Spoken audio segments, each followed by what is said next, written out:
وأزواجه الطاهرات أمهات المؤمنين ومن تبعهم بإحسان إلى يوم الدين وعنا معهم وفيهم برحمتك يا أرحم الراحمين. أعوذ بالله من الشيطان الرجيم. بسم الله الرحمن الرحيم. قل هو الله أحد الله الصمد لم يلد ولم يولد ولم يكن له كفوا أحد. بسم الله الرحمن الرحيم.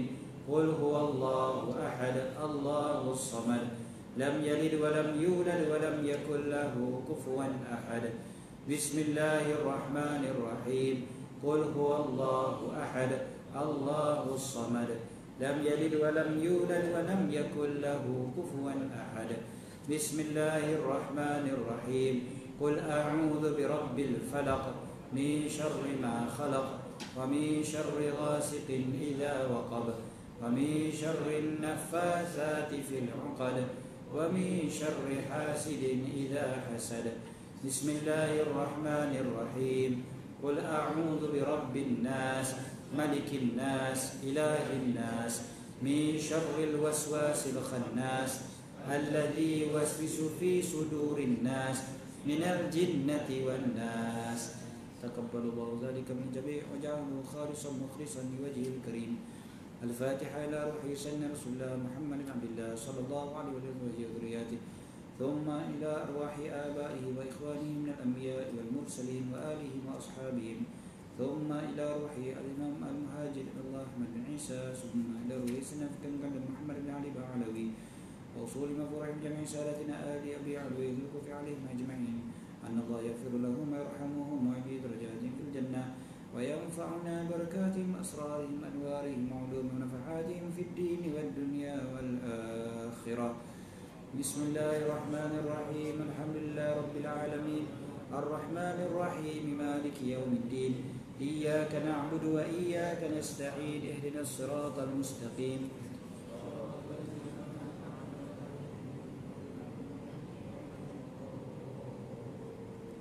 الفاتحة إلى روح جميع ساداتنا صوفية أينما كانوا من مشارق الأرض إلى مغاربها أن الله يعلي درجات في الجنة وينفعنا بركاتهم وأسرارهم وأنوارهم ونفعاتهم في الدين والدنيا والآخرة. بسم الله الرحمن الرحيم. الحمد لله رب العالمين الرحمن الرحيم مالك يوم الدين إياك نعبد وإياك نستعين اهدنا الصراط المستقيم صراط الذين أنعمت عليهم غير المغضوب عليهم ولا الضالين آمين. الفاتحة لروح صاحب راتب كتب الرشاد ووسط العباد والبلاد الحبيب عبد الله بن علي الحداد وصول وفرح أن الله يولي درجاتهم في الجنة وينفعنا بركاتهم وأسرارهم وأنوارهم وعلوم نفحاتهم في الدين والدنيا والآخرة. بسم الله الرحمن الرحيم. الحمد لله رب العالمين الرحمن الرحيم مالك يوم الدين إياك نعبد وإياك نستعين اهدنا الصراط المستقيم صراط الذين أنعمت عليهم غير المغضوب عليهم ولا الضالين آمين. الفاتحة إلى أرواح جميع ساداتنا. الفاتحة بأن الله يغيث المسلمين ويرحم المسلمين وإلى أرواح أئمة المجتهدين والعلماء العاملين مشايخنا في الدين وإلى أرواح والدينا والديكم خاصة وأموات المسلمين عامة لأن الله يتغشاهم برحمة ويسكنهم الجنة وأن الله يكفينا وإياكم شر الظالمين وشر المنزلين وشر الحاسدين وأن الله يعطي كل سائل منا منكم سؤله على مرض الله به ورسوله وأن الله يحفظ الحجاج المسافرين والغزاة والمجاهدين بأن الله يبلغهم مقاصدهم ويردهم إلى وطنهم سالمين في خير وعافية وأن الله يتوب علينا ويختم لنا ولكم الحسنى في لطف وخير وعافية وإلى حضرة النبي سيدنا محمد صلى الله عليه وسلم. الفاتحة. أعوذ بالله من الشيطان الرجيم. بسم الله الرحمن الرحيم. الحمد لله رب العالمين الرحمن الرحيم مالك يوم الدين إياك نعبد وإياك نستعين اهدنا الصراط المستقيم صراط الذين أنعمت عليهم غير المغضوب عليهم ولا الضالين آمين.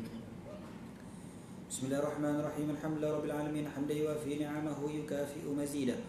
يا ربنا لك الحمد كما ينبغي لجلال وجهك وعظيم سلطانك. اللهم صل على سيدنا وحبيبنا محمد وعلى آله وأهل بيته وصحبه أجمعين. اللهم إنا نسألك بحق الفاتحة المعظمة والسبع المثاني والقرآن العظيم أن تفتح لنا بكل خير، وأن تجعلنا من أهل الخير، وأن تحشرنا في زمرة أهل الخير، وأن تعاملنا يا مولانا معاملتك لأهل الخير، وأن تحفظنا في أدياننا وأبداننا وأنفسنا وأموالنا وأهلنا وأصحابنا وأحبابنا من كل محنة وفتنة وبؤس وضير، إنك ولكل خير متفضل بكل خير معطي لكل خير يا أرحم الراحمين. اللهم اغفر لنا ولوالدينا ولمشايخنا ولمعلمينا ولمن أحسن إلينا ولمن أوصانا إلينا ولمن أوصانا بالدعاء، ولجميع المسلمين والمسلمات والمؤمنين والمؤمنات الأحياء منهم والأموات برحمتك يا أرحم الراحمين. اللهم اغفر لنا وارحمنا وارض عنا وتقبل منا وادخلنا الجنة ونجنا من النار. اللهم اصلح لنا شأننا كله، اللهم زدنا ولا تنقصنا وأكرمنا ولا تهنا واعطنا ولا تحرمنا وزدنا وضعنا يا أرحم الراحمين. صلى الله على سيدنا محمد وعلى آله وصحبه وبارك وسلم. الحمد لله رب العالمين. اللهم إنا نسألك رضاك والجنة ونعوذ بك من سخطك والنار. اللهم إنا نسألك رضاك والجنة ونعوذ بك من سخطك والنار. اللهم إنا نسألك رضاك والجنة ونعوذ بك من سخطك والنار. يا عالم السر منا لا تهتك الستر عنا وعافنا واعف عنا وكلنا حيث كنا. يا عالم السر منا لا تهتك الستر عنا وعافنا واعف عنا وكلنا حيث كنا. يا عالم السر منا لا تهتك الستر عنا وعافنا واعف عنا كلنا حيث كنا.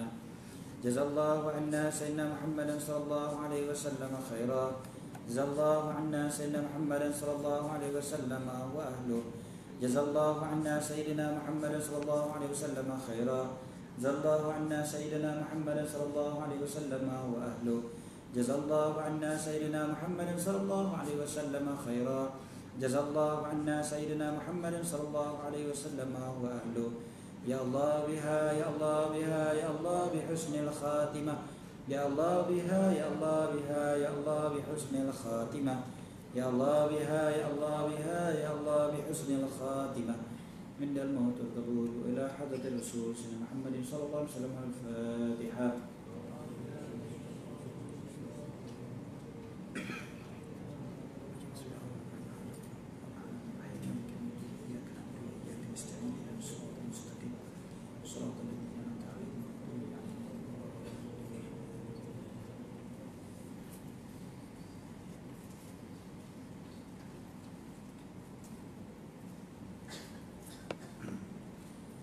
Alhamdulillah wassalatu wassalamu ala sayyidina Rasulullah wa ala alihi wa sahbihi wa ala amma ba'd. Alhamdulillah, syukur kepada Allah SWT. Allah temukan lagi kita pada malam ni. Kita dah masuk malam yang ke-17 bulan Sya'ban, dan bermakna lagi tak sampai 2 minggu insya-Allah kita akan bertemu dengan bulan Ramadan. Mudah-mudahan Allah Ta'ala temukan kita dengan bulan Ramadan dalam keadaan kita lebih bersedia, dan mudah-mudahan malam ini dikira sebagai salah satu daripada usaha kita untuk mendapatkan Ramadan yang lebih baik. Kita terus baca hikmah yang ke-87 insya-Allah. Hikmah yang ke-87. Qala radhiyallahu anhu wa nafa'ana bihi fid din wa dunya wal akhirah. Tadhhabu ad-dunya shay'an fa shay'an hatta la yabqa minha shay'. Tadhhabu ad-dunya shay'an fa shay' hatta la yabqa minha shay'. Akan pergilah dunia ini ataupun berpergianlah dunia ini. Tadhabu, pergi ataupun hilang. Dunia ini syai'an fa syai'an, sedikit demi sedikit. Hatta la yabqa minha syai', sampailah tidak berbaki daripadanya apa pun. La yabqa, tidak berbaki, minha, daripadanya, daripada dunia itu, syai', sesuatu. Tak ada sesuatu pun yang tinggal di atas muka bumi ini. Kalau kita perhatikan hikmah yang ke-87 ini, sebenarnya dia ada kaitan juga dengan hikmah yang ke-71. Cuba buka.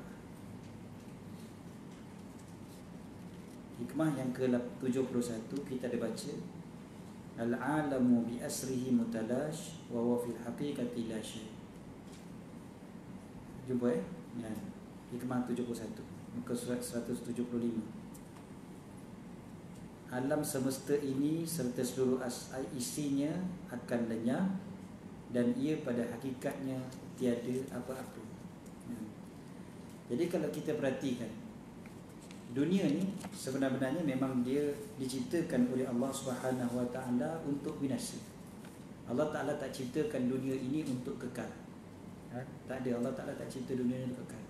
Memang dicipta untuk binasa. Bahkan semua yang di atasnya juga binasa. Kullu man 'alaiha fan. Memang semuanya akan binasa. Sedikit demi sedikit dia akan binasa. Seperti sebatang lilin yang dipasang, nanti lama-lama dia akan hilang juga ataupun dia akan habis juga. Jadi apa pun kita tahu harta benda dunia ni dia tak akan kekal. Yang akan kekal adalah yang memberi manfaat kepada kita di hari akhirat nanti. Maka rugilah kita kalau kita sibuk memikirkan tentang perkara yang tidak kekal, lalu kita tinggalkan perkara yang kekal. Dan bila dalam hikmah yang ke-71 hari itu kita baca, secara hakikatnya memang dunia ni pun la syai'. Sebenarnya dia pun tak ada apa pun. Secara hakikatnya dunia ni tak ada nilai pun. Walaupun kita kata dunia ni hilang sedikit demi sedikit, tapi bagi ahli hakikat dia tak nampak pun hilang sedikit demi sedikit, sebab bagi dia memang tak ada apa-apa pun. Tapi bagi kita untuk sedarkan diri kita ni, jadi hikmah yang ke berapa ni? Yang ke 87 ni, yang ke-87 ni sebenarnya mengingatkan kita. Memang dunia ni sedikit demi sedikit dia kehilang, dia akan pergi daripada kita. Jadi rugilah kita kalau kita masih lagi tak mengingatinya. Hikmah yang ke-88. Qala radhiyallahu anhu, kalamu ahli al-ikhlasi was-sidqi nurun wa barakah wa in kana ghaira fasih, wa kalamu ahli riya'i wat-takallufi zulmatun wa wahsyatun wa in kana fasiha. Kalamu ahli al-ikhlas, kalam lah ataupun perkataan ahli al-ikhlas, ahli ikhlas, was-sidqi yang dan jujur, nur cahaya, wa barakah keberkatan, wa in kana walaupun ghaira fasih tidak fasih, wa kalamu ahli riya dan perkataan ahli riya orang yang riya, wa takalluf dan orang yang berpura-pura ataupun memaksa-maksa, zulmatun kegelapan, wa wahsyatun dan sesuatu yang tidak menyenangkan ataupun tidak kita rasa seronok lah dengan benda tu. Wahsyah, wahsyah ni macam kita kata kesunyian ataupun liar, dia tak bersama dengan orang lain, tak bersama dengan orang lain. Maknanya tabiat kita ni tak suka, dia tak minat, itu masuk wahsyah biasanya. Wa in kana fasiha, walaupun dia fasih, wa in kana fasiha, walaupun dia fasih tapi dia merupakan kegelapan, lawan kepada cahaya tadi kan, tadi nurun wa barakah, lawan dia zulmatun wa wahsyah. Okay, kita perhatikan benda ni, memang betul lah. Perkataan orang yang ataupun kata-kata yang ikhlas, yang terbit daripada orang yang ikhlas, orang yang jujur, memang dia akan beri kesan kepada hati, dan dia akan menerangkan hati yang gelap. Itu sebablah disebutkan tadi nur, dan dia merupakan cahaya. Walaupun ia tidak fasih, maksudnya fasih ni perkataannya, bahasanya tersusun elok, seperti seorang yang sedang berpidato kan. Percakapannya mungkin indah-indah, bahasa yang digunakan tu bahasa yang tinggi-tinggi dengan segala apa nama tu, metafora dan sebagainya lah kan. Jadi perkataan-perkataan yang digunakan tu pun indah-indah. Jadi kalau kita dengar tu, kita kagum dengan susun atur perkataan. Kita pun jadi, wah pandainya dia cakap, hebat betul dia bercakap dan sebagainya. Jadi disebutkan di sini itu fasih. Yang tak fasih mungkin biasa-biasa je, percakapannya biasa-biasa, perkataannya tu biasa-biasa, penggunaan perkataannya tu biasa-biasa aja kan, yang memang orang semua faham, tak payah guna bahasa tinggi-tinggi dan sebagainya, tetapi dia menjadi cahaya sebab dikeluarkan daripada orang yang ikhlas dan orang yang jujur. Ini yang kita biasa sebutkan, dari hati akan turun ke hati, dan dari hati akan turun ke hati. Jadi bahasa yang indah-indah ni dia habuan telinga. Dia bukan habuan hati. Habuan telinga sedap dengar. Telinga sedap dengar. Tapi hati dia perlu daripada hati. So dari hati baru sampai kepada hati. Jadi ketika itu dia akan menerangkan hati yang gelap. Dia ada barakah di situ, disebutkan di sini barakah. Kebaikan dia akan bercambah, kebaikan dia akan berkembang.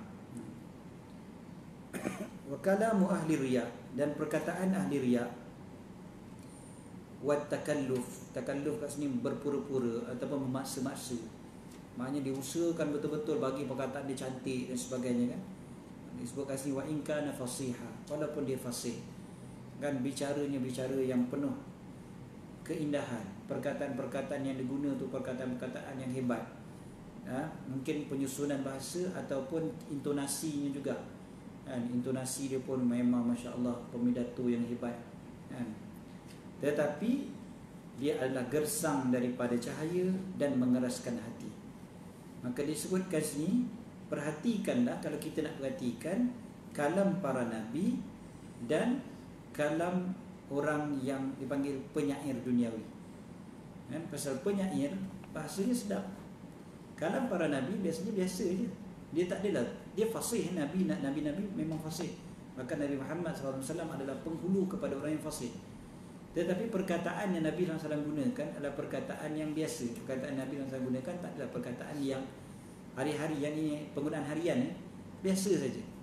Melainkan tempat-tempat tertentu barulah Nabi SAW gunakan perkataan-perkataan yang lebih mungkin tinggi. Tapi kebiasaannya tidak. Dan Nabi SAW sendiri yang beritahukan khatibun nasa ala qadri uqulihim, bercakaplah dengan manusia berdasarkan kepada kadar akal mereka. Jadi kalau akal mereka begini-begini, maka gunakan bahasa yang mudah-mudah saja. Bahasa yang ringan-ringan aja. Tak payah nak terlalu tinggi dan sebagainya. Jadi kalam ahli riya, ya memang dia akan cuba usahakan. Kenapa dia perlu usaha begitu? Sebab dia perlu memukau hati, memukau orang dengan perkataan dia. Dia perlu tarik perhatian orang dengan indahnya perkataan dia. Jadi dia perlu begitu sebab dia tidak ikhlas. Dia riak. Jadi dia terpaksa berusaha sedaya upaya supaya orang kagum dengan dia. Maka keluarlah perkataan-perkataan dia yang begitu bombastik dan sebagainya. Sebab dia nak orang kagum dengan dia. Jadi tak ikhlas lah tu. Orang yang ikhlas, dia tak mengharapkan orang kagum dengan dia. Yang dia berharap adalah apa yang dia sampaikan tu Allah Ta'ala terima, dan Allah sampaikan pula kepada hati yang mendengar. Jadi dia tak kisah menggunakan bahasa yang mudah-mudah saja. Sebab yang penting sampai. Itu dia punya tujuan dia. Tujuan dia adalah untuk menyampaikan, bukan untuk menyebabkan orang kagum kepada dia. Itu perkara yang penting sebenarnya untuk kita jugalah, sama-sama kita. 89 kan, yang ke-89, qala radhiyallahu anhu, man lam takun lahu basiratun tahdihi qala ta'abul muallimina wal muaddibina fi. Sesiapa yang tiada baginya basirah, cahaya hati, ketajaman hati, tahdihi, yang memberi petunjuk kepada dia, qala ta'abul muallimin, memberi petunjuk kepada dia tu tertinggal kataannya, tahdihi, tertinggal. Orang yang tidak mempunyai basirah, yang memberi petunjuk kepadanya, qala ta'abul muallimin, maka berpanjanganlah kelatihan guru-guru, wal muaddibin, dan para pendidik, fi, dalam mengajarnya. Okey. Orang yang tak mempunyai basirah, ataupun kita panggil cahaya di dalam hati, cahaya dalam hati itu tak ada, maka guru yang mengajar tu pun penat sebenarnya. Dia cuba mengajar tak faham-faham juga. Mungkin dia lihat bahawasanya kita akan kata, oh ini memang tak cerdik orangnya.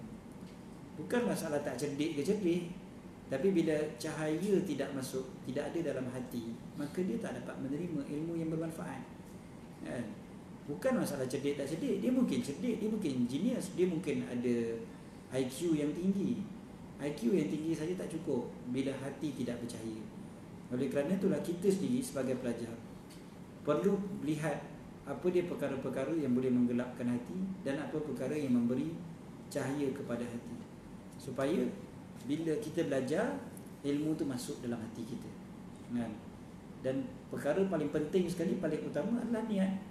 Sebab niat itu yang akan menentukan juga ilmu tu boleh masuk ke dalam hati ataupun tidak. Kalau niat salah, ilmu tak masuk dalam hati. Dia mungkin masuk dekat akal, dia mungkin masuk dekat otak lah, otak simpan, memory. Akal boleh proses, kata okey, tahu benda ni, aku tahu, benda ni semua tahu. Tapi dia tak dapat buat apa, dia tak jadi ilmu yang bermanfaat. Sebab dia punya niat dah salah, hati dia tidak percaya.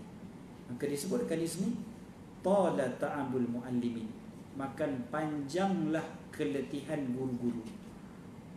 Penat cikgu mengajar, tak faham-faham bahasa dia juga. Bukan sebab tak cerdik, tapi hati yang gelap.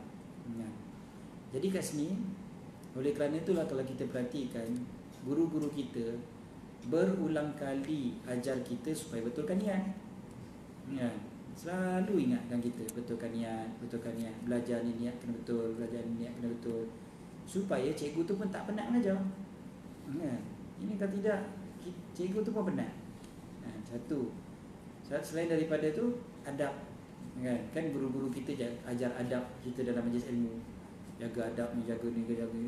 Yang ni adab-adabnya satu-satu. Macam-macam adab dalam majlis ilmu. Adab dengan ilmu, adab kalau ilmu, adab dengan guru, adab dengan kitab, adab dengan pen, semua ada. Adab dengan kawan-kawan, adab dekat tempat belajar. Macam-macam adab yang dia ajar tu, salah satu inilah dia. Sebab nak bagi hati kita itu kekal percaya, supaya tak gelap hati kita. Kalau hati kita gelap, maka penat cikgu tu mengajar. Sebablah kita tengok ada guru-guru kita yang garang. Garangnya dia bukan sebab dia tak nak kita belajar, tapi dia nak pastikan hati kita itu terus percaya. Dia tak nak hati kita tu jadi gelap, maka dia jadi garang. Itu yang ada guru kita yang garang. Dia memang cengeng. Memang kita duduk depan dia pun takut. Ada seorang syekh ni yang dah terkenal pun dekat Malaysia sekarang ni, orang Indonesia. Dulu waktu beliau belajar, waktu Syekh Nuruddin mengajar, dekat depan, dia duduk kat belakang tiang. Yang syekh ni mengajar, syekh ni waktu belajar, dia duduk belakang tiang. Syekh Nuruddin mengajar kat depan, dia duduk belakang tiang. Lepas tu dia kata, orang pun katalah, ustaz duduklah depan. Sebab kita tahu dia orang yang hebat, pergilah duduk depan. Pergilah duduk depan syekh. Dia kata apa, tak berani. Dia pun tak berani. Dia kenapa tak berani? Dia kata anak ni cepat lenguh masa. Dia kata anak respect orang Malaysia dia. Pelajar-pelajar Malaysia ni hebat kata. Betul-betul jaga, maknanya tak lenguh-lenguh dekat kaki dia. Dapat duduk depan Syekh Nuruddin. Sebab depan Syekh Nuruddin kita ubah kaki pun dia marah. Dulu depan pelajar-pelajar macam tu. Depan pelajar-pelajar dia buat macam tu. Dalam surau masjid dia tak buat begitu. Surau masjid kalau kita ubah-ubah kedudukan kita, dia tak marah lagi sekarang ni. Yang dia marah kalau kita main handphone. Tu dia marah lah kan. Kalau depan pelajar ni ubah kedudukan kaki ni dari bersila kepada duduk bersimpuh ke apa kan, itu pun dia marah tu. Jangan main-main. Ataupun kaki kita yang gerak kaki kan, memang dia marah. Main pen ke, kita tak perasan kan, main pen, duduk pusing-pusingkan pen, itu memang nak kena marah. Jadi kenapa syekh-syekh tersebut marah? Kenapa mereka tu garang? Sebab mereka nak pastikan kita beradab. Kenapa dia nak pastikan kita beradab? Supaya hati kita ni kekal percaya bila belajar. Jangan hati kita ni penuh dengan kegelapan. Jadi ini tujuannya, supaya tak penat dia mengajar, kan? Dia mengajar terus masuk, dalam hati kita. Okey, terus Hikmah 90. Qala radhiyallahu anhu, man takabbara 'ala al-haqqi wa ahlihi ibtalahu Allahu bidzulli lil batili wa ahlihi fayajtami'u 'alayhi inda dhalika musibatan wa 'uqubatan wa tafutuhu manqabatan wa mathubatan. Apa dia? Man takabbara, orang yang sombong, orang yang takabbur, 'alal haqqi, ke atas kebenaran, wa ahli, dan ahli kebenaran. Ahli kebenaran, kekasih-kekasih Allah Ta'ala, para nabi, para ulama, para awliya, semua sekali lah. Ibtalahu Allahu bidzulli lil batil. Ibtalahu, Allah Ta'ala akan timpakan kepada dia bidzulli, dengan kehinaan, lil batil, kepada kebatilan, wa ahli, dan ahli-ahli kebatilan, dan orang yang batil maksudnya. Fayajtami'u alaihi inda dhalika musibatan, fayajtami'u, berhimpunlah ke atasnya, alaihi, inda dhalik, ketika itu, musibatan, dua musibah, wa uqubatan, dan dua hukuman, wa tafutuhu, dan hilanglah daripadanya, manqabatan, dua kemuliaan, wa masubatan, dan dua ganjaran. Okey, apa dia dua tu? Kita tengok. Bila seorang itu takabur dengan kebenaran dan pembawanya daripada kalangan para nabi, pewaris-pewaris mereka, para ulama, para aulia, kan? Orang tu takabur maksudnya, contoh yang mudah, orang takabur pada nabi, orang yang mensyirikkan Allah Taala. Lawan nabi itu takabur pada nabi. Dia tak nak ikut nabi, itu takabur lah. Ataupun kepada para ulama, para wali dan sebagainya, dia tak nak, bahkan dia takabur, mungkin dia rasa dia lebih hebat, dia sombong, dia hina ulama dan sebagainya, dia hina para aulia, dia hina para nabi, dia boleh takabur depan nabi, dia boleh, sampai zaman sekarang pun ada, bila dia menulis dan sebagainya, kita nampak ada rasa besar diri dia berbanding dengan nabi. Jadi takabur. Orang yang takabur macam ini, Allah Ta'ala akan timpakan kepada dia kehinaan kepada kebatilan dan orang yang batil. Maksud kat sini kalau kita perhatikan, dia menjadi hina pada kebatilan, maksudnya ialah dia batil itu yang menguasai dia. Jadi dia hina lah. Kepada kebatilan itu dia hina, pada ahli batil pun dia hina. Dia bukan dimuliakan pun oleh orang yang batil. Lagi-lagi ahli batil, khususnya syaitan. Syaitan tak muliakan pun orang ikut dia. Ada syaitan muliakan orang paling jahat dalam dunia? Tak ada. Syaitan tak muliakan pun. Bahkan syaitan hina, syaitan gelakkan dia. Jadi dia tak jadi mulia juga sebenarnya, walaupun dia ikut kebatilan. Maka berhimpunlah kepada dia dua musibah.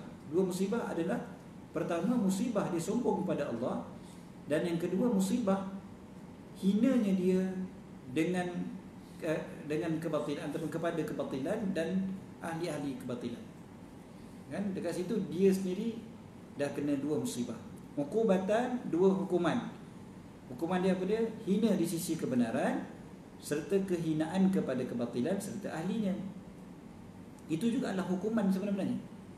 Hukuman sebenarnya bagi dia. Hukuman di dunia lagi, bukan kata di akhirat. Di dunia lagi dia dah dihukum, iaitu dia dipandang hina di sisi kebenaran, sebab dia sombong pada kebenaran, dia jadi hina. Dia bila dia sombong, bukan dia jadi hebat, bila dia sombong pada kebenaran, dia jadi hina. Dan kehinaan pula kepada kebatilan dan ahlinya, macam kita sebut tadi.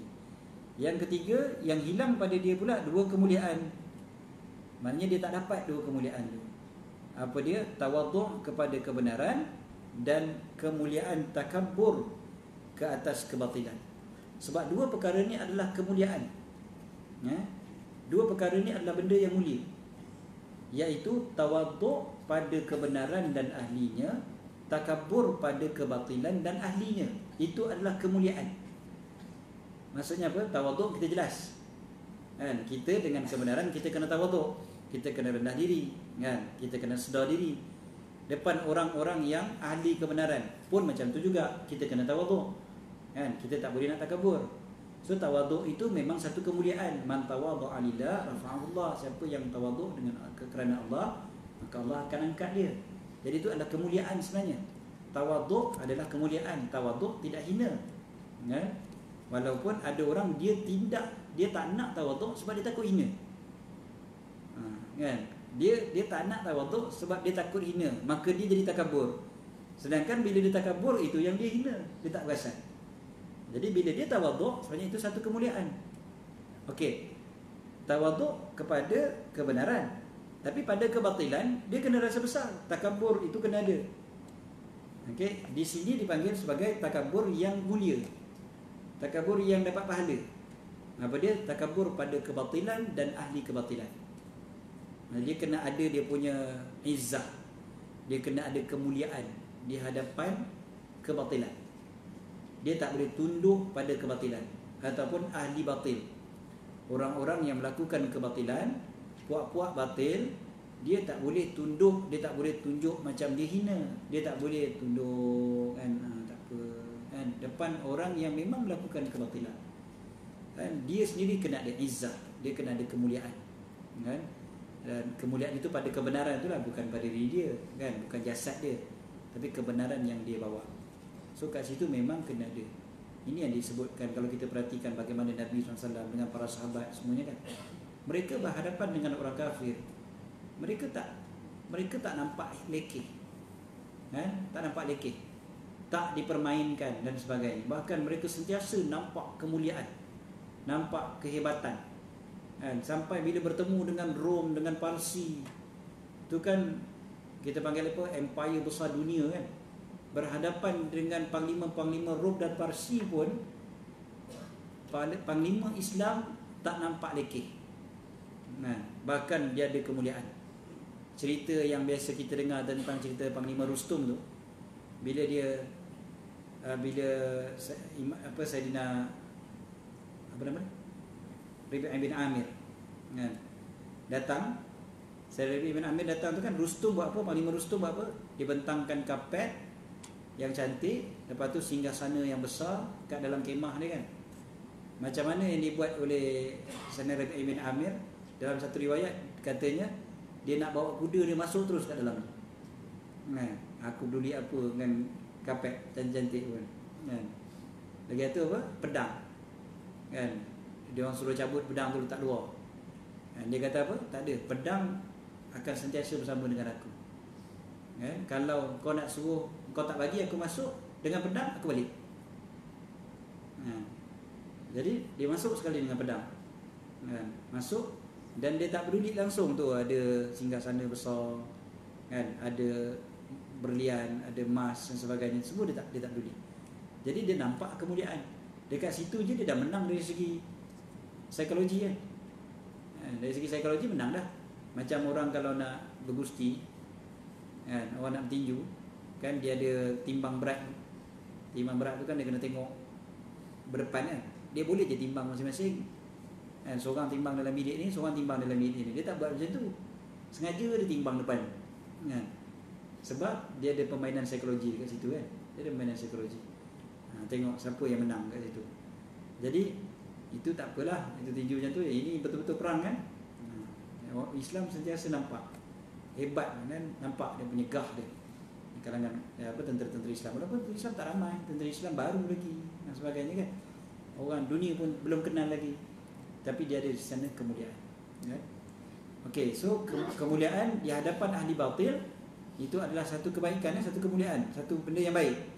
Wa mathubatan, dua ganjaran yang hilang juga bagi orang yang takabur adalah ganjaran di dunia dengan pujian dan ganjaran di akhirat dengan balasan syurga. Itu juga dua perkara yang dia akan hilang. Dia dah tak dapat kebaikan di dunia, dia tak dapat kebaikan di akhirat. Orang yang takabur, dunia pun dirugi, akhirat pun dirugi. Jadi rugi sangatlah. Hikmah yang ke-91.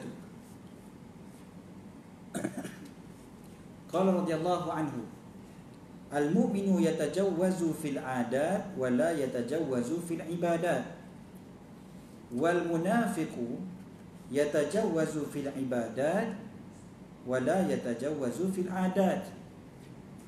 Orang yang beriman yatajawwazu kita terjemahkan bertoleransi ataupun kira lebih kurang lah, tak terlalu ambil kira sangat. Apa dia? Al-adat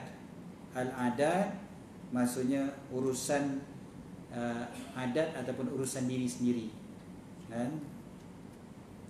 Cukup sekadar apa yang diperlukan, sudah, tentu je. wala yatajawwazu fil ibadat, tetapi dia tidak akan bertoleransi dalam ibadat. Tak pernah kenyang dia untuk beribadat, tak pernah cukup, dia tak akan kata lebih kurang lah. Orang munafik pula, dia akan bertoleransi dalam ibadat, tidak pula bertoleransi dalam adat. Adat ni bukan adat budaya, adat resam Melayu Jangan salah faham pula. Jangan kata ni adat apa ni Ustaz, ada pebatih ke apa ni? Adat bukan adat tu maksudnya ni perkara-perkara yang melibatkan urusan seharian kita Itu je. Okey.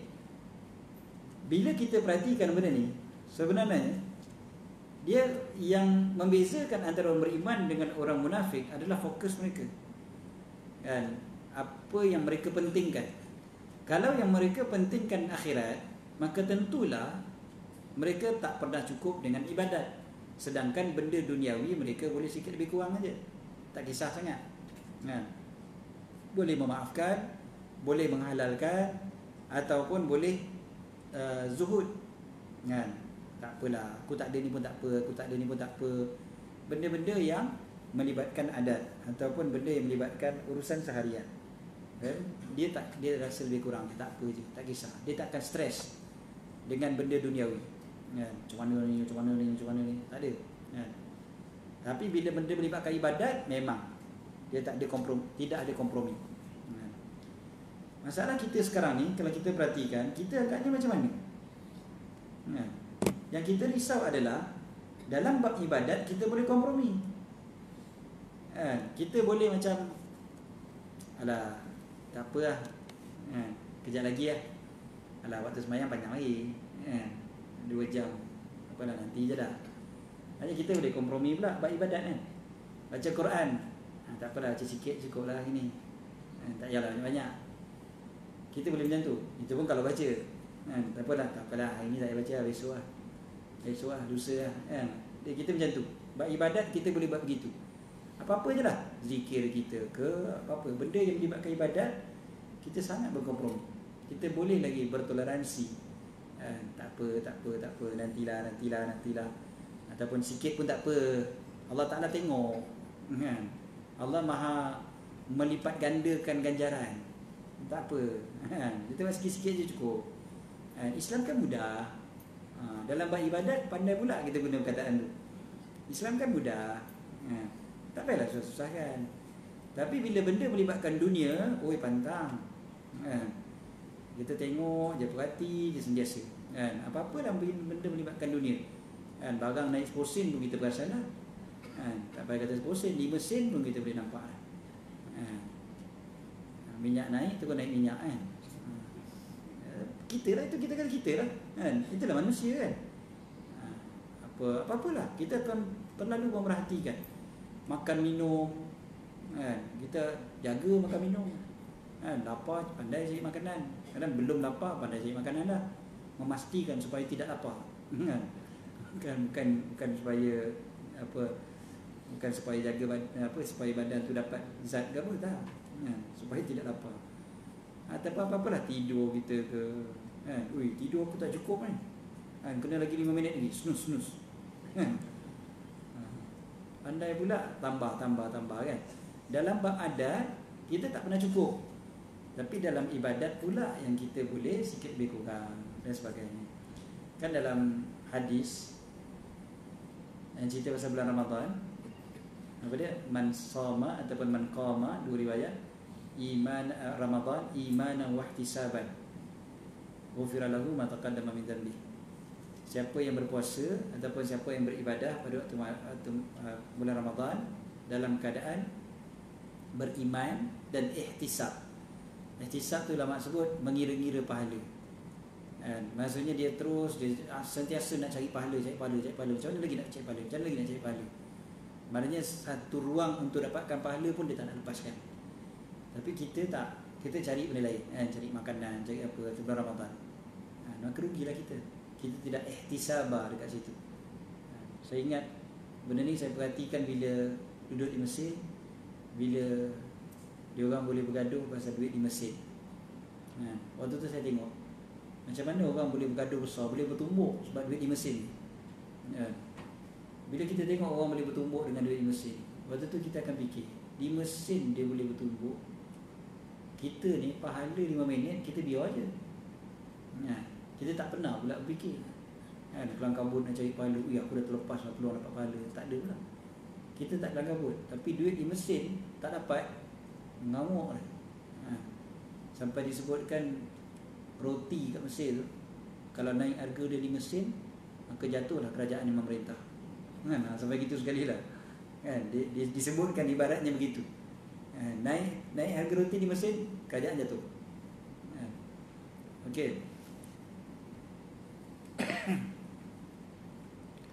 Qala radhiyallahu anhu, man lam yattahim nafsahu fi kulli wirdin wa sadarin waqa'a minha fil balayal kubar. Pada sesiapa yang tidak mencurigai dirinya, yattahim perkataan tuhmah. Tuan-tuan biasa dengar perkataan tuhmah, menohmah. Tuhmah ni maksudnya apa? Kita tuduh dengan sangkaan kan, bukan betul-betul. Itu baru nama tuhmahan.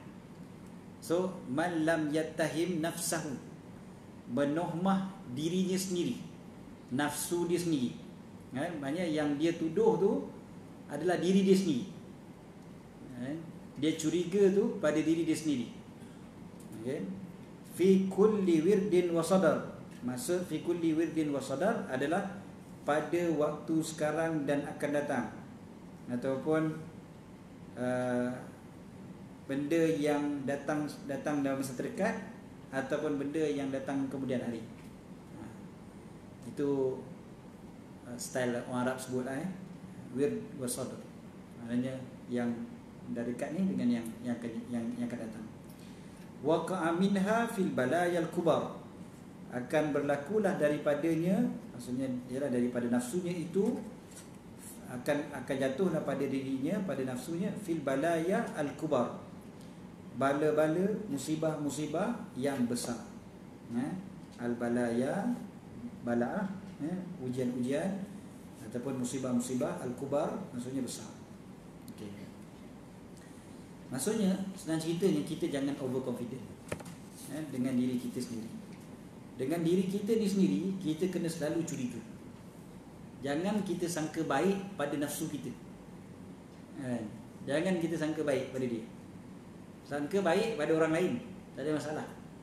Tapi dengan hati sendiri, dengan nafsu sendiri, kena sangka buruk. Supaya kita akan terselamat daripada buat benda yang jahat. Tapi kalau kita overconfident, kita kata, alah aku boleh punya kontrol, alah aku punya niat memang ikhlas punya, tak adanya niat aku ni termasuk niat-niat yang salah. Aku datang kelas ni tak adanya nak riak, takabur, aku okey je. Tak ada langsung rasa curiga pada diri sendiri. Ketika itu senanglah syaitan nak masuk, senanglah nafsu tu nak mempengaruhi kita kepada yang salah. Dipanggil inna nafsa la ammaratun bisu. Nafsu tu memang sengaja suruh lagi untuk buat kejahatan. Jadi yang kita percaya pada dia buat apa? Kita dah tahu dah sifat dia suruh kita buat jahat. Lepas tu kita boleh percaya kat dia. Kita boleh kata tak adanya, okey ni, dia takkan suruh aku buat jahat. Aku boleh lawan punya dia. Ini dipanggil overconfident lah kan. So overconfident ni sangat-sangat bahaya. Pada diri kita ni, kita sangka baik pada diri sendiri, bahaya. Sangat-sangat bahaya. Jangan sangka baik pada diri sendiri. Maka termasuklah juga yang dipanggil sebagai tazkiyatun nafs, yang salah tu. Memuliakan diri sendiri, mensucikan diri sendiri dengan cara yang salah. Merasakan diri sendiri suci, holier than thou. Rasa kita memang bagus, kita rasa memang kita ni hebat dan sebagainya. Okay? Yang ni pun sangat-sangat buruk. Bahkan disebutkan oleh hukama, oleh ahli hikmah. Mereka kata apa? Masjidul qabih. Masjidul qabih. Apakah dia kebenaran yang buruk? Apakah dia kebenaran yang buruk? Kebenaran yang buruk itu adalah apabila seseorang memuji dirinya sendiri. Dia puji diri sendiri, walaupun dia puji itu benda betul. Maknanya benar lah. Benar tetapi huduh. Jadi walaupun dia bercakap tu bercakap benar, dia tak berdusta. Memang apa yang dia cakap tu betul. Contohnya lah kan, pada diri dia tu memang dia bercakap tu betul-betul. Dia kata aku ni ikhlas. Memang dia tahu memang dia ikhlas ketika tu. Maka dia memuji diri dia dengan keikhlasan. Rupanya itu adalah sidqul qabih, kebenaran yang hodoh. Sebab kalau kita puji diri sendiri kita depan orang bukan suka apa sebenarnya. Kan dia jadi hodoh kan? Kan kita cerita, oh aku kan gini kan, aku kan gini cerita, I kan. Cerita kan. Kita cerita kebaikan kita. Cerita kehebatan kita. Orang pun menyampah dengar. Nanah telinga kata. Dengar kita bercakap. Imam Ghazali kata apa? Depan engkau dia akan sembunyikan rasa benci, belakang dia akan menata engkau. Imam Ghazali kata, orang yang mendengar bila kita puji diri kita sendiri. Sama juga bila kita mendengar orang puji diri. Kecuali tempat-tempat yang dibenarkan untuk puji diri sendiri, itu cerita lain. Sebab memuji diri sendiri, kata Imam An-Nawawi, ada dua jenis. Ada yang dipanggil sana'ul mar'i ala nafsi. Dia kata ada dua jenis, satu mahmud, satu lagi mazmum. Satu terpuji, satu lagi terkeji. Yang terkeji yang biasalah. Yang terpuji adalah apabila dia puji diri sendiri ketika untuk mengajar, untuk menjadikan contoh, dan juga untuk mendiamkan orang yang batil. Ini kita sebut tadi takabur kepada orang yang batil. Ketika itu mungkin terpaksa puji diri sendiri. Puji diri sendiri ketika itu boleh. Yang ataupun bercerita lah. Kan kita cerita dekat anak kita, kita cerita dekat cucu kita, kita cerita benda baik juga pasal diri kita. Macam kita dulu bagi contoh kan, ayah dulu jalan kaki pergi sekolah 2 batu 4 tahun. Kan kita cerita benda baik tu pasal diri kita. Tu kan puji diri tu. Dari puji diri kat situ boleh. Sebab apa? Kita nak menggalakkan dia pergi sekolah. Jadi kita terpaksa cerita macam tu, bagi dia motivasi. Maka tu tak ada masalah. Okey. So depan orang tak boleh, dalam hati lagi-lagi tak boleh puji diri sendiri. Dalam hati janganlah rasa diri tu bagus. Kena ada sangka buruk pada diri sendiri, pada hati sendiri, supaya kita selamat. Kan? Yang kita ada sebutkan sebelum daripada ni, minggu lepas kita ada baca tentang ketakutan para solihin kan. Sebab mereka bawa emas perak yang begitu banyak di atas lautan yang bergelora kan. Takut nanti karang lemas ataupun emas tu karam, kapal tu karam, emas habis hilang. Sebutkan macam itulah. Sebab apa? Hati mereka. Kenapa mereka takut? Satu, mereka takut hati mereka tu ada penyakit. Penyakit yang akan mengkaramkan emas-emas tadi tu. Maknanya semua amalan-amalan tu terhapus dengan sebab penyakit yang ada dalam hati. Kan? Jadi itu sebablah jangan percaya dengan hati. Kena takut ada penyakit tu. Risau aja dia ditimpa penyakit. Ada orang fizikalnya dia memang selalu paranoid. Ada orang dia paranoid dengan fizikal dia. Kan? Dia sakit sikit je, entah aku kena ni tak. Kan ada orang macam tu kan. Dia sakit pinggang sikit aja pun, entah aku sakit buah pinggang aku. Buah pinggang terus. Kan? Dia baru batuk lebih sikit je, paru-paru aku berair kot. Jantung aku kan. Memang ada orang macam ni. Ada orang ni paranoid ni memang, ya Allah kan. Doktor-doktor biasa jumpa orang macam ni, tapi doktor-doktor suka je. Lagi-lagi kalau klinik swasta kan. Sebab masyuk kan. Sekejap datang, kejap datang kan. Doktor saya ada sakit apa ni doktor? Saya gini-gini. Tak, bukan sebab masyuk tu sebenarnya. Doktor suka dari sudut baguslah sebab dapat kesan awal tu. Daripada orang yang overconfident kan. Dah nak macam mati pun tak ada, aku okey lagi ni. Tak ada sakit apa. Tu banyak juga di kalangan kita kan. Tak adalah, sikit-sikit je ni. Sikit-sikit je. Okey. So sekarang ni, yang tu fizikal, tapi yang kita risau yang hati. Yang hati pula kita tak paranoid. Hati pula kita tak rasa yang macam takut hati ni dia kacau, takut diganggu, ada penyakit. Tentang ada penyakit apa dalam hati aku ni. Ada tak riak? Tentang nanti kan datang hasad, entah hati aku ni datang penyakit ujub, entah hati aku datang penyakit takabur. Kena selalu menohmah hati. Kena selalu sangka buruk. Paranoid tu kena ada juga tu pada hati kita tu. Kan takut aja hati kita ni dimasuki penyakit yang akan merosakkan amalan. Okey, seterusnya. Qala radhiyallahu anhu rubba da'in ila al-hawa wat tabi'ati wa huwa yad'i annahu yad'u ila ad-din wasyari'ah. Berapa ramai yang menyeru kepada hawa nafsu, wat tabi'ah, dan tabiat. Maksudnya tabiat yang tak baik lah kat sini. Wa huwa yad'i annahu yad'u ila ad-din wasyari'ah. Wa huwa yad'i, dia mengaku, dia mendakwa, annahu yad'u, bahawasanya dia menyeru, mengajak, ila din, kepada agama, wasyari'ah, dan syariat. Kan? Sedangkan sebenar-benarnya ketika itu dia cuma menjadikan agama sebagai cara untuk dia mendapatkan hawa nafsu dia, dan dia tu pula sentiasa mengajak orang kepada hawa nafsu. Sebenarnya dia ajak orang ikut hawa nafsu, tetapi dia rasa dan dia mendakwa dia bawa orang kepada kebaikan, kepada syariat, kepada agama, sedangkan dia bawa orang kepada kebatilan. Macam mana ni? Yang disebutkan sebagai ulama usul, ulama yang jahat. Kan? Memang begitulah sifatnya.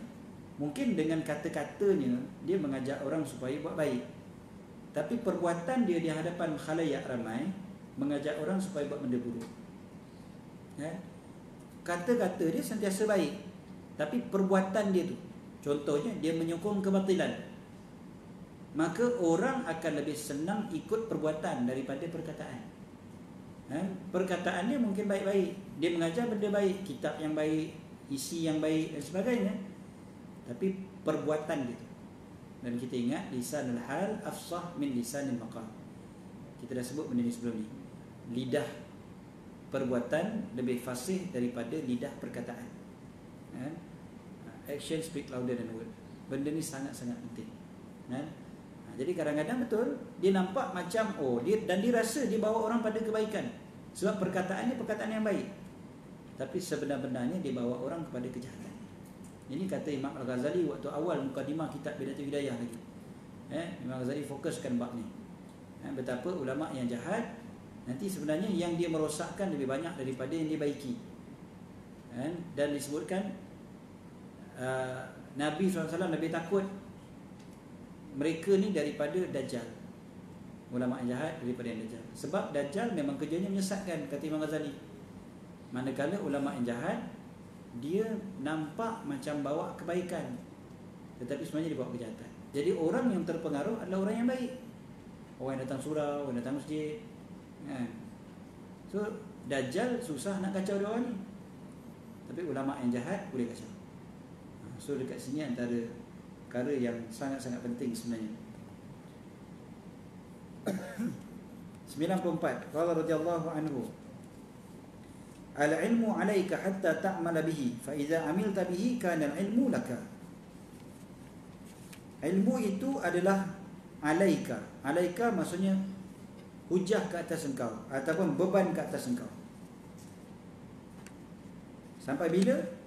Hatta ta'mala bihi, sampai engkau beramal dengannya.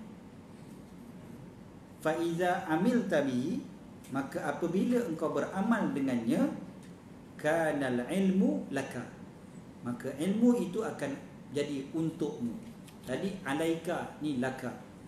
Alaika dia akan menjadi beban ke atas kita, ataupun dia akan menjadi hujah ke atas kita, dia akan mendakwa kita. Kalau laka maksudnya dia akan menguntungkan kita, dia akan membela kita.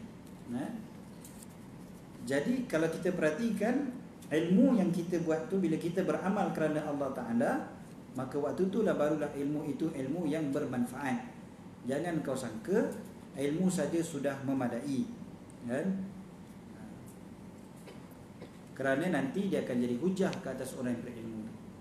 Betul lah, kan? Nanti akan ditanya balik, kau dah tahu kenapa kau tak buat, kan? 95. Hikmah yang ke-95. Qala radhiyallahu anhu ma azallatil khadra'u wala aqallatil ghabra'u ashadda hamaqatan mimman ya'lamu husna syai'in wa huwa lahu tarikun wa ya'lamu qubha syai'in wa huwa lahu fa'ilun. Ma azallatil khadra, tidaklah dinaungi oleh langit. Al-khadra di sini maksudnya langit. Wala aqallatil ghabra, dan tidaklah dipikul ataupun diangkat oleh al-ghabra. Al-ghabra maksudnya bumi, ghubar, debu-debu. Itu maksud dia. Al-ghabra maksudnya bumi lah. Asyadda hamaqatan, yang lebih dahsyat bodohnya, mimman ya'lamu, daripada orang yang mengetahui, husna syai', kebaikan sesuatu, wa huwa, dan dia, lahu tarikun, baginya meninggalkan. Dia tahu benda baik tapi dia tinggalkan. Wa ya'lamu qubha syai', dan dia tahu buruknya sesuatu, wa huwa lahu fa'ilun, dan dia pula melakukannya.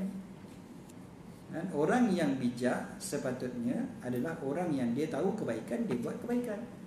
Dia tahu keburukan, dia tinggalkan keburukan. Barulah namanya orang tu bijak. Tapi kalau dia tahu benda tu buruk, dia sengaja buat juga, dia tak bijak lah tu. Dia tahu ada benda baik, dia tak nak buat, dia tak bijak lah tu. Jadi disebutkan oleh Imam Al-Haddad adalah sebodoh-bodoh manusia di bawah langit dan di atas bumi. Oh, memang dahsyat betul. Dah tak ada dah lah. Yang lebih dahsyat lagi daripada itu. Imam Al-Haddad bagi bahasa ni betul-betul pukulan betul pada kita sebenarnya. Sebab pada kita sebenarnya benda ni. Jangan pandang orang lain. Jangan pandang jiran kita ke apa. Ni pada diri kita sendiri. Aku tahu dah benda ni baik tapi aku tak buat. Berapa banyak benda baik yang kita tak buat kan. Kita tahu. Patut boleh baca Quran, patut boleh tolong orang, boleh gini, boleh begitu, tapi kita tak buat pun. Dah tahu dah benda tu baik. Jadi Imam Al-Haddad punya bahasa ni memang betul-betul pukulan betul pada kita. Kita rasa kita pandai. Iyalah tu. Imam Al-Haddad bukan kata pandai, bukan kata kurang pandai. Asyaddu hamaqatan, sebangang-bangang manusia. Tu kata Imam Al-Haddad. Bukan kata manusia lagi. Bukan manusia yang berada di atas bumi, yang berada di bawah langit. Bukan manusia lagi dah. Maknanya campur dengan binatang, dengan apa semua lah. Patutlah dalam Al-Quran bila Allah Ta'ala sebut, Allah muliakan kita ni kan, Allah ciptakan kita sebaik-baik ciptaan kan, ahsani taqwim kan. Lepas tu Allah Ta'ala sebut apa? Thumma radadnahu asfala safilin kan. Kemudian kami kembalikan dia asfala safilin, serendah-rendah yang rendah. Asfala safilin, serendah-rendah yang rendah. Kecuali illal ladzina amanu wa amilus solihat. Kecuali orang yang beriman dan beramal soleh. Maknanya kalau tanpa iman dan tanpa amal soleh memang serendah-rendah. Walaupun Allah jadikan manusia itu sebenarnya cantik dah, terbaik dah, tapi bila dia tidak beriman dan beramal soleh, dia jadi serendah-rendah. Dia lebih rendah daripada makhluk yang lain sebenarnya. Sebab kita tengok akhir sekali adalah di akhirat nanti. Di akhirat nanti, manusia yang tidak beriman dan beramal soleh, dia lebih rendah daripada makhluk yang lain. Kan? Dia lebih rendah daripada makhluk yang lain. Sebab makhluk yang lain tak diazab dalam api neraka macam kita. Na'udzubillah. Selain daripada jin kan, manusia dan jin kan, la'amla'anna jahannama minal jinnati wan nasi ajma'in. Kami akan penuhkan jahannam dengan jin dan manusia, semua sekali. 96. Qala radhiyallahu anhu, dabbir thumma fa'al, fakir thumma qul. Pendek tapi sangat-sangat berguna untuk kehidupan kita. Dabbir summa fa'al. Dabbir kat sini ni maksudnya renung dulu, perhatikan dulu, teliti dulu, dan tadbir. Kita sebut tadbir kan, perkataan tadbir tu daripada situ lah juga. Tadbir ni mentadbir sesuatu, maksudnya kita plan betul-betul. kan, kita fikirkan. Itu baru namanya mentadbir. Kalau kita main hentam ajalah, itu tak dipanggil mentadbir, kan? Ataupun kita ikut suka je, itu tak dipanggil mentadbir. Jadi tadbir ni maksudnya kita tenung, kita teliti. Itu sebab dah datangnya perkataan tadabbur. Kan ayat Quran, kita mentadabbur ayat Quran kan.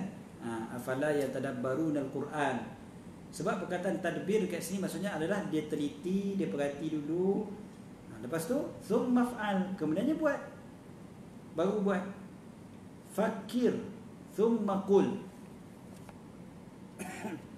Fikir, kemudian baru cakap, kan? Baru tuturkan. Think before you speak, kan? Itu maksud dia. Okey. Fakir thumma qul. Jadi apa pun yang kita nak buat ataupun yang kita nak cakap, kita perlu fikir dengan teliti dulu. Kan ceritanya, kan? Jadi kita tengok, kita perhati, kita akan kaji sesuai ke tidak aku nak buat benda ni. Kalau buat okey ke tidak, kalau buat bermanfaat ataupun tidak, kan? Kalau aku buat benda ni, bukan buat je, cakap, kan? Kalau aku cakap benda ni berguna ataupun tidak, kan? Disebutkan ada satu kata-kata semalam saya tengok poster tu dekat surau Country Heights. Saya ceramah kat sana semalam. Saya tengok satu poster ni, dan poster ni banyaklah dah tersebar apa sebenarnya daripada dulu lagi. Cuma teringat balik sebab ternampak. Dia kata think before you speak tu, dia letakkan think tu T-H-I-N-K, kan? So T tu apa dia? True. Jadi kau bercakap tu benar ke tidak? Macam dalam hadis lah kan, yang cakap benar, maksudnya bercakap benar kan, qulil haqqa walau kana murra, bercakap benar. Kemudian yang kedua H, helpful. Kau bercakap tu membantu ke tidak? Kalau kau bercakap tak ada pun, tak ada nilai tambah pun. Kalau kau tak bercakap pun tak payah, tak apa, tak ada kesan. So kau tengok kau cakap ni membantu ke tidak, helpful ke tidak. Lepas tu I, inspiring. Kau bercakap tu memberi inspirasi ke tidak? Kau bercakap menjatuhkan orang lagi, orang dengar makin down lagi, kan? Lagi apa dia? And necessary, perlu. Kau perlu ke tidak bercakap benda tu? Sebab dalam hadis Nabi SAW dia sebutkan, man kana yu'minu billahi wal yawmil akhir falyakul khairan aw liyasmut. Cakap benar ataupun cakap baik ataupun diam. Jadi sekarang ni kita tengok, aku perlu cakap ke tidak? Kalau tak perlu, diam. Kalau tak perlu nak bercakap, diam. Bahkan lebih baik diam daripada bercakap. Yang kelima K, kind. Kind. Bercakap tu dengan penggunaan perkataan tu yang baik ataupun tidak. Fikir dulu, aku bercakap ni, bahasa aku ni okey ke tak? Kalau bahasa tak okey, maka tak payah buat, tak payah cakap. Ataupun tukar perkataan. Mana perkataan yang lebih baik untuk kita gunakan. Okey. Sekarang ni bercakap ni bukan dekat mulut aja. Samalah yang dekat Instagram, dekat Facebook, dekat apa semua, yang dipanggil istilahnya netizen kononnya ni. Jadi semua benda nak bercakap, semua benda nak komen, semua benda nak nak didebatkan, semua benda nak dibincangkan. Jadi kita tanya balik pada diri kita, betul ke, perlu ke aku cakap? Dan betul ke tidak? Yang first kali, true ke tidak pun sebenarnya. Kadang kita tak tahu pun. Habis sampai orang bercerai laki bini pun satu Malaysia nak kecoh. Dia nak bercerai seperti dia lah. Biarlah dia semua misi dia settle kan, yang kita nak masuk campur. Tak ada kaitan langsung, sepupu sepapat pun bukan. Tak ada ustaz, kita sebagai orang Islam ni kita kena cakna pada orang Islam yang lain, tak kena langsung, Itu bukan cakna, itu mengumpat, menuduh, mengutuk dan sebagainya kan. Tak ada.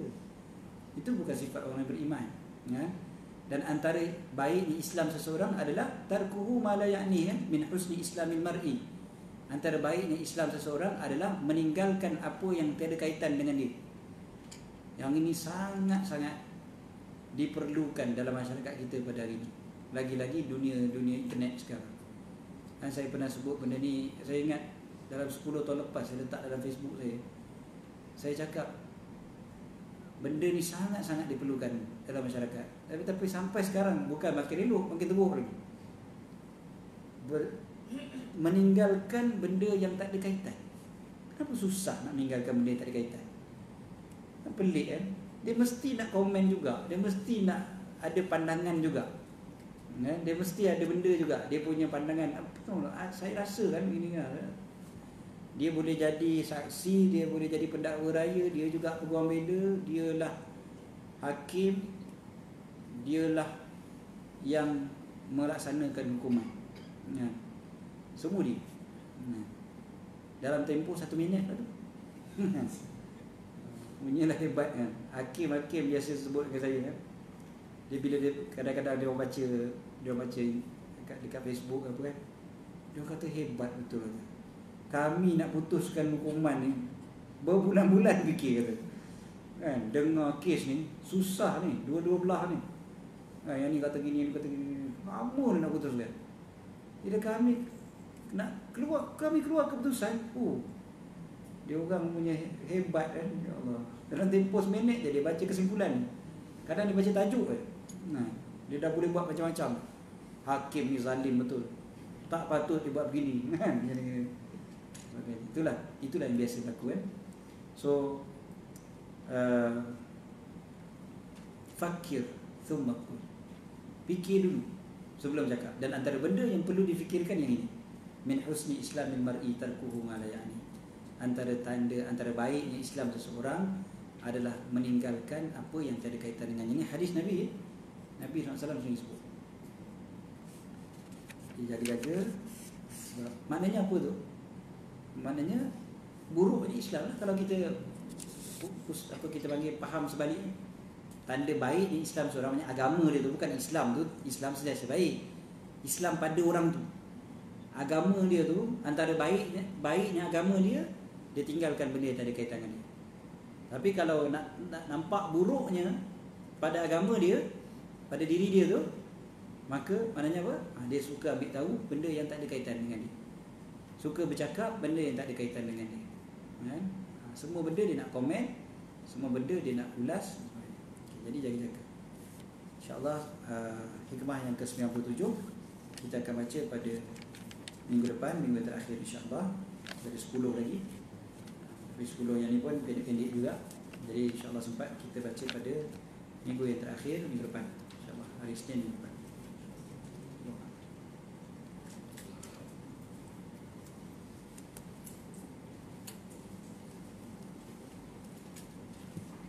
Ada soalan? Kita memang tak ada soalan ya. Kita hikam ni memang tak pernah ada soalan. Pernah satu kali. Okey, doa penutup majlis.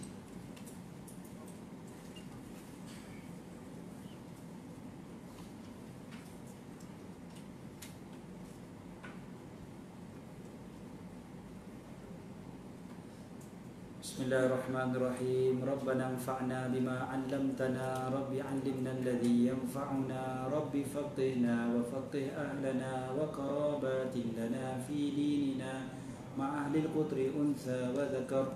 Rabbi waffiqna waffiqhum lima tartadi qawlan wa fi'lan karama, warzuqil kulla halalan daima wa akhilla atqiya ulama, nahza bil khair nukhfa kulla syarr. ربنا واصلح لنا كل شؤون وأكر بالرضا منك العيون واقض عنا ربنا كل الديون قبل أن تأتينا رسل المنون واغفر واستر أنت أكرم من ستر وصلاة الله تغشى المصطفى من إلى الحق دعانا ووفى بكتاب فيه للناس شفاء وعلى الآل الكرام الشرفاء وعلى الصحب المصابيح الغرر. اللهم اهدنا بهداك واجعلنا ممن يسارع في رضاك ولا تولنا وليا سواك ولا تجعلنا ممن خالف أمرك وعصاك وحسبنا الله ونعم الوكيل ولا حول ولا قوة إلا بالله العلي العظيم. صلى الله على سيدنا محمد وعلى آله وصحبه وبارك وسلم. الحمد لله رب العالمين.